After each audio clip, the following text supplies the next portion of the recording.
এই যে লাল লাল লকেটগুলো দেখতে পাচ্ছ, এগুলো হচ্ছে আমাদের বাড়িরই গাছের। তো এগুলো আমি কিভাবে গাছ থেকে পেড়ে নিলাম আর এগুলো দিয়ে আমি এখন মাখা করব। তো চলো ভিডিওটা শুরু করা যাক। আর কিভাবে মাখা করি চলো দেখি। তো চলো এবার লকেটগুলো পাড়া যাক। আর এই লকেট গাছটা একদম আমাদের বাড়ির পিছনে, আর গাছটা একদমই ছোট। তো তোমাদেরকে দেখাই, গাছটা দেখো কি চিকন। আর এই যে পুকুরটার পাশে এই যে দেখো লকেট হয়েছে। এবার আমি এটার উপর থেকে উঠবো, তারপর লকেটগুলো পারবো। তো এটা ফোন নিয়ে আমি উঠতে পারবো কিনা, তো চলো দেখা যাক। এবার হচ্ছে লকেটগুলো আমি পেরে নেব। খুবই কষ্ট, এমন জায়গা হয়েছে একটা পড়ে গেছে। যাই হোক আগে পেরে নি, তারপর দেখাচ্ছি তোমাদের।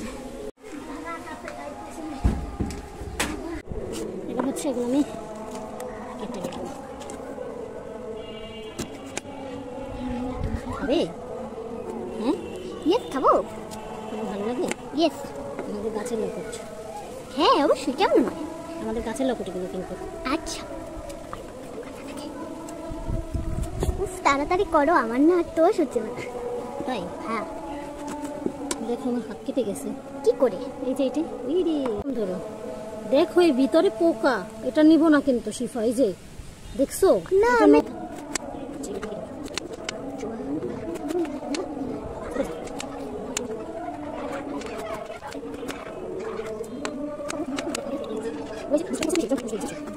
লবণ নিয়েছি আর হচ্ছে চিনি নিয়েছি। এবার হালকা একটু মরিচ নেব,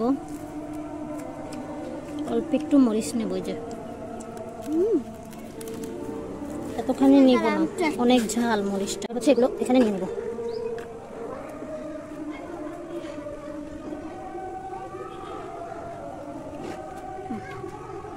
এতে হচ্ছে একটু কাসুন্দি দিয়ে দেবো। এখানে কে যে কাসুন্দি দেয় আমাকে একটু বইলো। তো এবার এটা মাখা করা যাক। ভিডিওটা আমি অনেকক্ষণ ধরে করব তো হচ্ছিল না, বৃষ্টি ছিল অনেক। দেখো লাল লাল লকেট মাখা আমার কিন্তু হয়ে গিয়েছে। তো চলো দেখি খেয়ে কেমন হয়েছে। আর একটু লাল লাল লকেট মাখা খেয়ে দেখি কেমন হয়েছে। দারুণ, অনেক মজা। খেয়ে কিরকম হয়েছে? কেমন হয়েছে শিফা? দারুণ। কাসুন্দি দিয়ে লকেট মাখা এত মজা। তো তোমরা একবার বানিয়ে খেয়ে দেখো, খুবই মজা লাগে। আমার তো খুবই ভালো লাগছে।